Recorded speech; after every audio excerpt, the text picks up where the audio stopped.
Welcome to Facebook Live. If you could go ahead and write in the chat that you could hear us, I'd appreciate that just so we know we're broadcasting and functioning correctly. But I'll go ahead and introduce ourselves. So my name is Shantae Marquez, and I'm with my friend and fellow Profit Network coach, Carrie Campbell, and she has her dog, Bean, who we all love. But we are the Dog Gurus, and the Dog Gurus helps pet care businesses launch, grow, and profit, as well as provide pet care staff training systems and coaching services. In fact, we are the only coaching company where every coach has actually owned and operated their own pet care facility successfully. So we understand your challenges because we've been there and we want to help. So I see that there is a couple people listening. Go ahead and please write hello in the chat if you could be so kind as to do Tell that. us where you're from. We love to know where we're hitting in different pockets of the country or around the world if we have folks from outside of the US. Yeah. Yeah, sometimes we do. That's always fun. Let's see. I will tell you that next week we will be off of Facebook Live because we are going to be at the Pet Boarding and Daycare Expo in Hershey, PA. Carrie, are you ready to smell the chocolate? Oh my gosh, so much chocolate. I know. If you guys haven't been to that expo before, it is something not to miss because it's at the Hershey Lodge. And so as soon as you walk in, it's just like you're engulfed in this wonderful chocolate smell. All right. Tyler. Hello, Tyler. He's Lincoln, from Nebraska. Lincoln. Yeah. And Billy, 5 points in Vass. I'm not sure where that is, but I need more information. But yeah, if you're gonna go to the Pet Boarding and Daycare Expo, come by our booth, say hello. We're at booth number 70. Carrie and I are gonna be there. Sarah will also be there. She's our CEO. And also, oh, Vass, North Carolina. All right. Thanks for clarifying. But we're also going to be presenting. So Carrie and I are going to be presenting together on Tuesday, November 7th at the expo. And our topic is safe and fun play groups and stand out from the competition. And then Carrie will also be presenting by herself on dog behavior and client communications. And Yay. as an added bonus, we are also going to be giving free strategy sessions. So go ahead and stop by our booth and sign up for that. Or I'll attach a link in the chat in a little bit, and you can go ahead and use that appointment link and save your spot early. So today's topic is about group play safety and standards. And Carrie, I know this is a really passionate subject for you. It's So yeah, yeah, but I'll just kind of throw it to you. And where do you want to start for this? Well, first, I want to just give a little background of why it's important. There are several different kinds of operators around the country on how they're doing group play. And we have just found through the dog gurus over the years that the more intentional you are as far as how you evaluate the dogs in your program, how you separate them, how you group them into, size, age, temperament, all of that makes safer, happier play groups. So when you see an operator that has 40 or 50 dogs in one group that are large dogs and big dogs, or little dogs and big dogs, as well as senior dogs and young puppies, it can be really stressful. So eliminating some of that stress and making the situation safer, not only for the dogs to enjoy, but for their own health and safety, as well as safety of the staff that are working with the groups, is just a much better way to not only increase your reputation, but when you are intentional in how you're providing those services, you can also charge more for that. So it helps with staff retention, and it also helps your bottom line.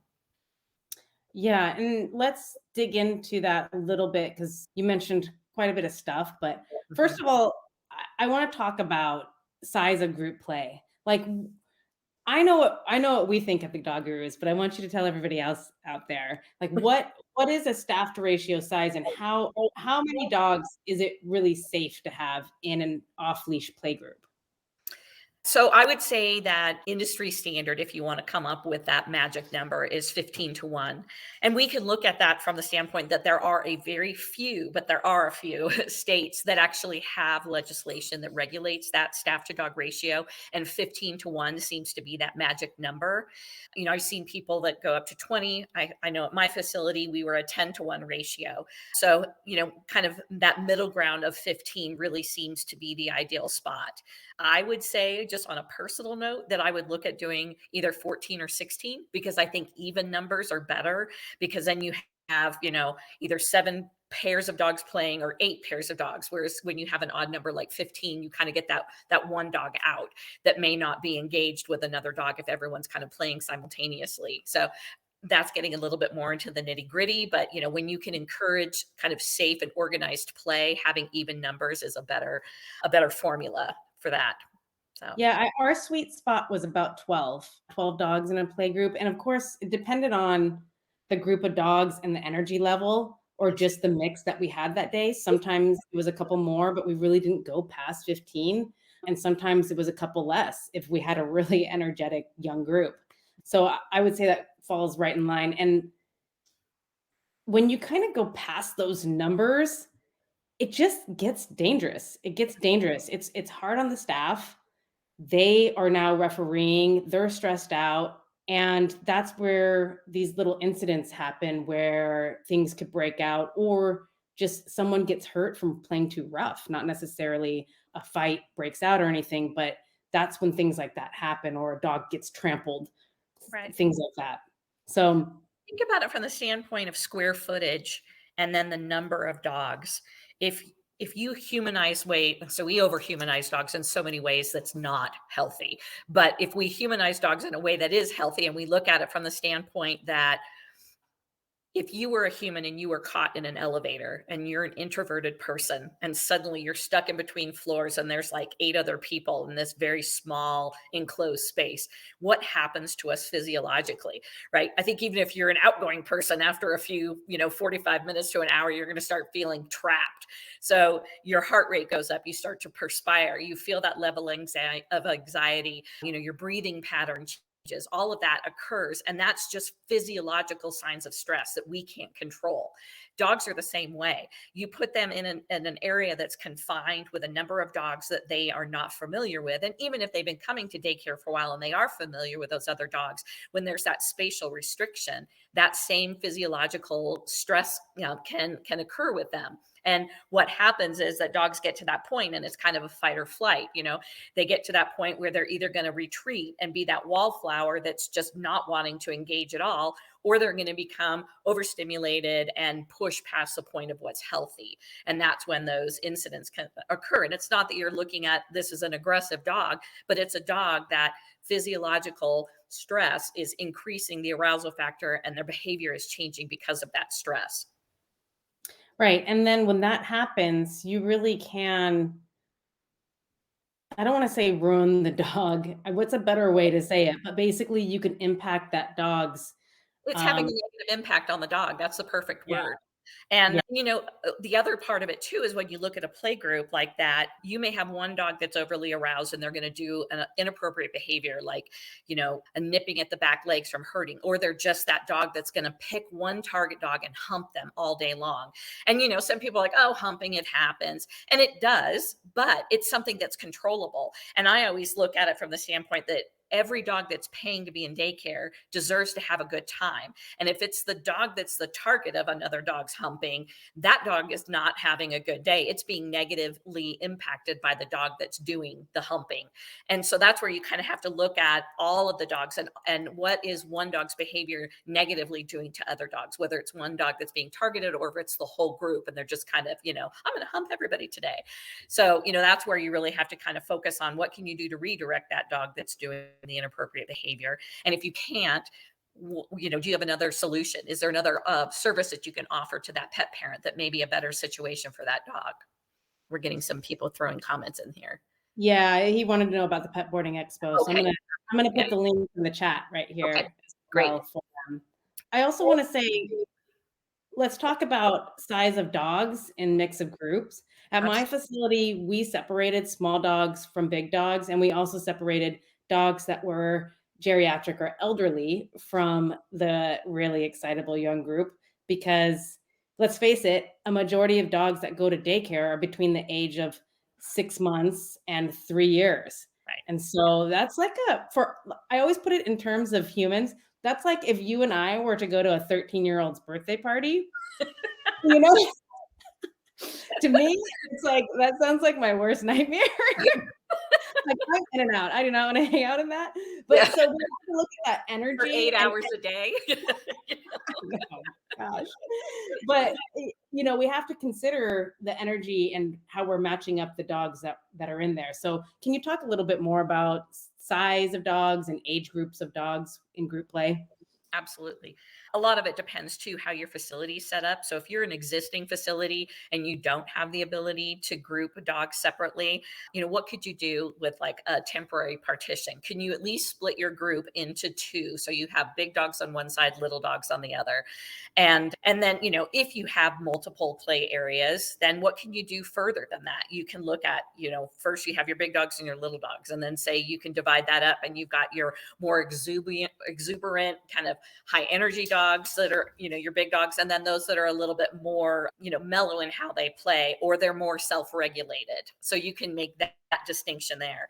We actually had 6 play groups. So we had 3 bigs and 3 littles. And we had like the real high energy dogs, we had kind of those medium energy, and then we had our senior dogs, but we also put our very shy dogs in with our senior dogs because those shy dogs are the ones that don't really appreciate those young, exuberant dogs coming up and invading their space. They would rather interact at their own leisure. And senior dogs kind of allowed for that. So I definitely think there's ways that you can look at, even if you only have a limited amount of space, rotating days, you can rotate groups. If you have lodging enclosures, you can put some of your active dogs up and have, your less active dogs out playing and then rotate them. And there are different ways that you can make it more effective and more kind of in the dog's best interest without having to completely redesign your space.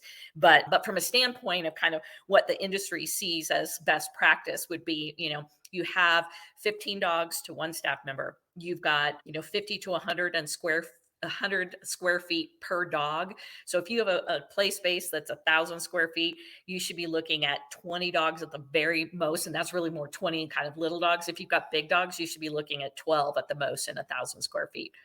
If you've got That's 1,000 square feet and you're putting 25 to 30 dogs in that space, that's a lot of dogs in a very small space. So it just, again, yeah. kind of going back to that whole elevator analogy and, being kind of trapped or feeling like you're trapped in a very tight enclosed space. Mhm.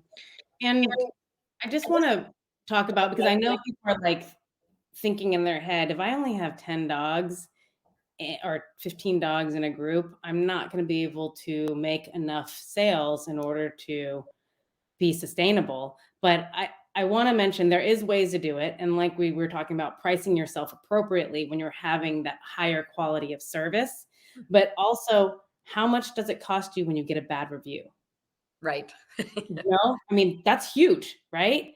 I mean, Yeah. you get one bad review, and that immediately impacts how many new customers come to you, your existing customers, they start asking questions. I mean, and that stays there forever. So that costs a lot of money, and you have to think about that.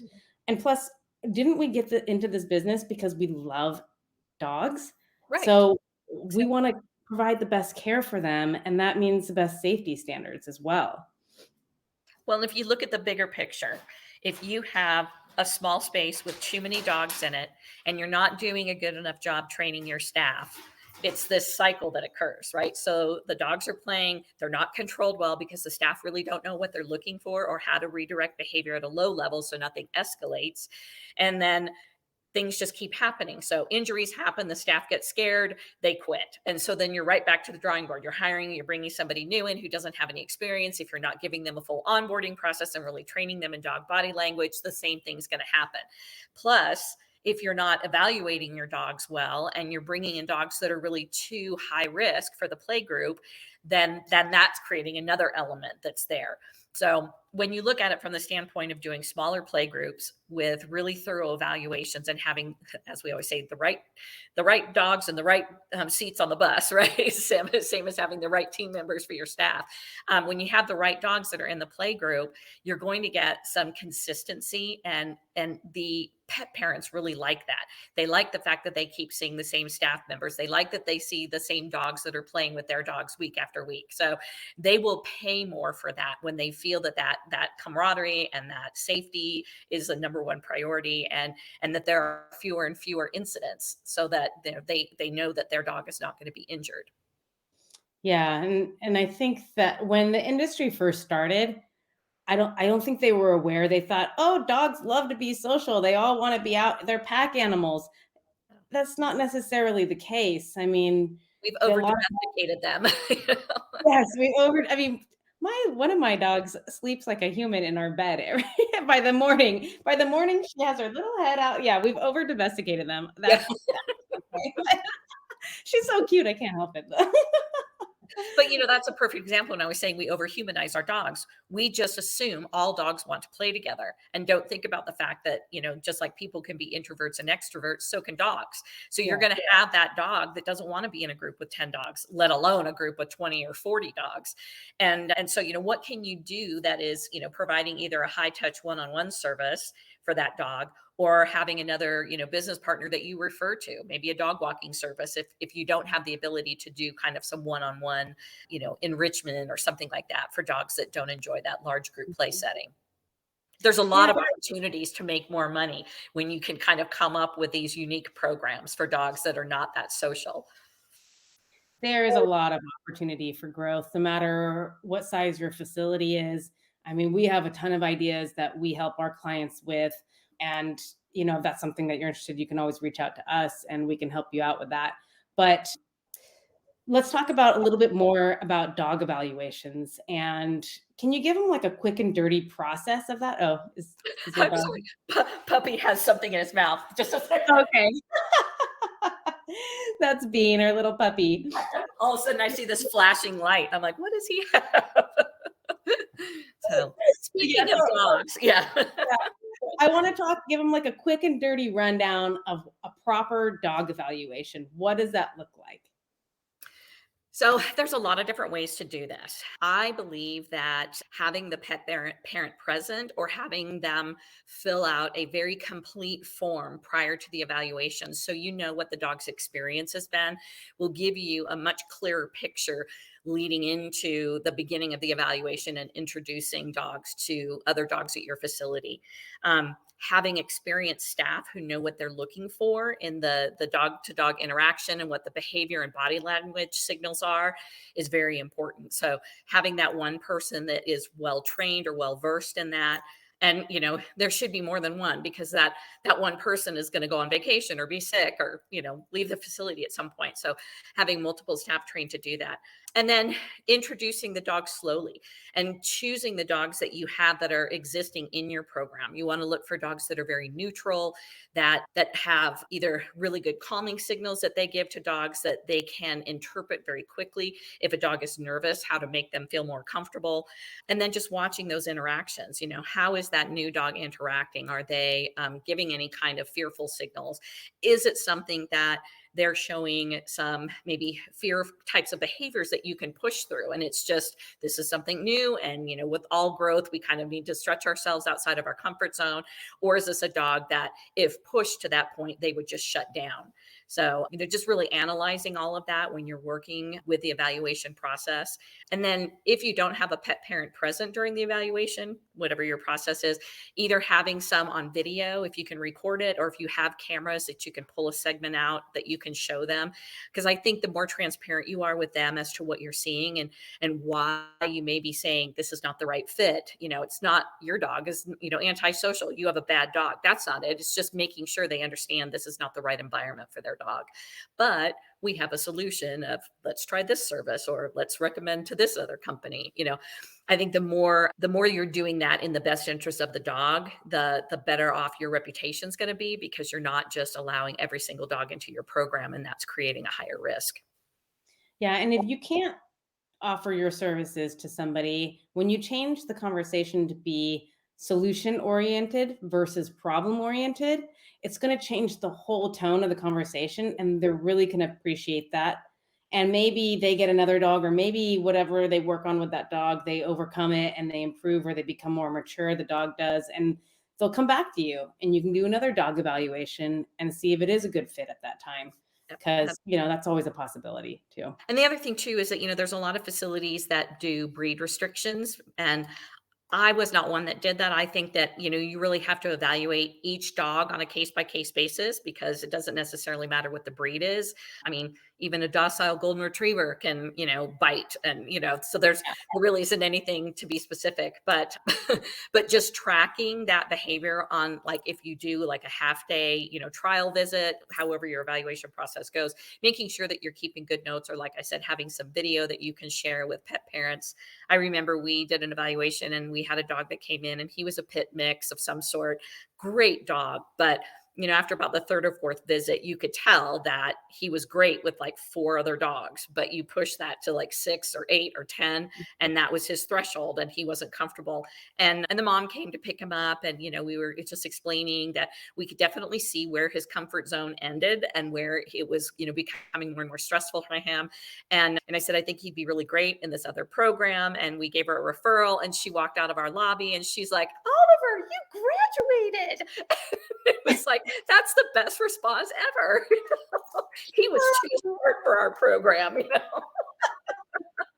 Well, and that's where we had a lot of dogs at my facility. If they weren't the best fit for group play, we offered enrichment care because that was a program that we offered where it was only 4 dogs or less in a group, or it was the dogs that were human. We called them human companion dogs. Right. They were the non-social dogs, and that's where we had an arrayment of services that we can do with them, activities that we can do with them that were really awesome. And in fact, when the clients came to me that they knew their dog wasn't social, a lot of those dogs came to us because they knew we had that enrichment program and nobody else was doing something like that for them. And they just felt ton better, and they felt like that segment of the population was not getting ignored. Like we were caring. Right. Right. Yeah. Yeah. All right, let's see. We have a couple more minutes here. Do we want to talk a little bit about use of tools in group play? Yes. I know there's a lot of different techniques that people do, but I am definitely a proponent, as are the dog gurus, of all positive based reinforcement. So, really loud noises, or even to some extent, water bottles or hoses, things like that. In the event of a, full on dog fight, some of those are definitely techniques that can help you break things up faster. But to control regular behavior on a daily basis, I think when you're doing something that, again, negatively impacts everyone in the group rather than just the dog you're trying to redirect, it's not a positive experience. So the more you can do at a low level and just constantly interrupt play as it starts to escalate, just kind of break it up. And dogs may immediately, they're creatures of habit. They may immediately return into that same behavior. But if you keep breaking it up and breaking it up, you're not allowing it to just escalate, escalate, escalate, and then, erupt into something that could be more dangerous. I And also think, let me clarify. When she means break that up, she means using the technique of just body blocking. right. Just simply walking between the 2 dogs and separating them. We're not mean like break it up, but you know what I mean? It's just a simple thing Yeah. of Yeah. Just, using your body to get in the way and redirect their focus. yep. Or Yes. even calling a dog, just calling a dog Mhm. over to you. The more you can teach like the come, sit, stay commands. And so Shantae, come here, and have the dog come over to you, ask for an alternative behavior. Oh, they gave you a sit. Perfect. Release them and off they go. But it's enough that it's broken their focus from whatever the play was that they were doing that was either inappropriate or something that was starting to escalate. Yeah. Excellent. What do you think about water bottles? I know that is a very common thing that is being used, but so I want to specifically talk about that because a lot of places use that. Yeah. So, If it's used effectively, so that means that somebody is timing the correction perfectly, it can be effective, but a lot of times it's not. And so you're just getting dogs wet. And when you have dogs that like water, Like a then, lab like, or ah, golden. squirt Yeah, me they're, some like, just trying to eat it. They're like, "Yes, spray more at me." yeah, exactly, and then it defeats the purpose because then they're like, "Oh, look, they're bringing out the water bottle. Let's play with that." So yeah, I think using kind of like verbal redirection or body blocking, having the dogs, call, have them come over to you and asking for an alternative behavior is a much more effective way than Mhm. using squirt bottles. And also I think too that goes back to when you see a facility that's got 35, 40 dogs in one group and maybe one or two staff members monitoring that, and you arm them with like a slip lead and a squirt bottle. That's not fair. You're not giving the staff enough tools, so you're kind of setting them up for failure, which there's so many ways that you can set them up for success, and just give them a little bit more training and helping them to understand how those basic commands of come, sit, stay can really change the dynamic of the play group just by working with those dogs. Yeah, I used to play follow the leader when I wanted to get, if I wanted to get the dog's attention or get them away, like another dog was going to be entering the group and I wanted to get them away from the gate, I would Mhm. just start, just clapping my hands and calling all the dogs and start walking around the room and they would all be like, just start following me in a little train. So that's a good way too. That's another like easy technique that you can do that's very positive. So I'm laughing because I used to always do that in my singing background. I'd be singing, "We're following the leader," from the Peter Pan movie. I'm like, let's make it a fun game and musical. exactly, exactly.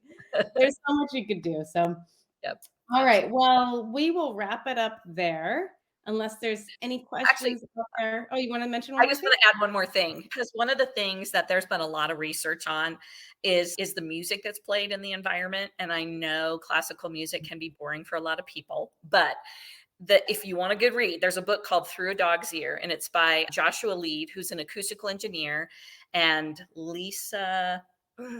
I knew I'd forget her last name. She's a veterinarian, and the two of them did this research on cows, chickens, dogs, and one other farm animal. And they wanted to see what music relaxed those specific animals and what kind of stimulated them. So like dairy cows produce more milk to rock and roll and dogs are more stable to classical music. So they took it a step further and they hired a pianist who recorded all this music that's classical music you would recognize, but it's recorded to the resting heart rate of dogs. And it started out with one CD, and then there was like 12 CDs, and now it's all iTunes playlists that you can download.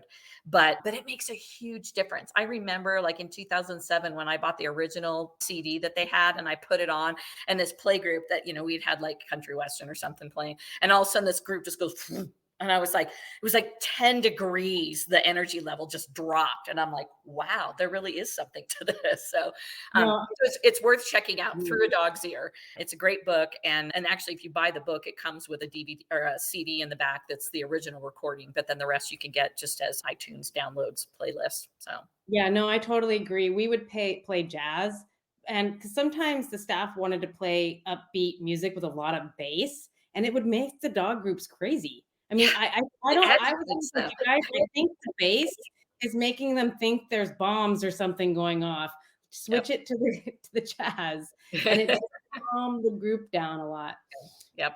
If you guys want more information on the practices that we've been talking about, For Ease of Excellence is a great product that we offer. It's a book, it's low cost. That's a good place to start.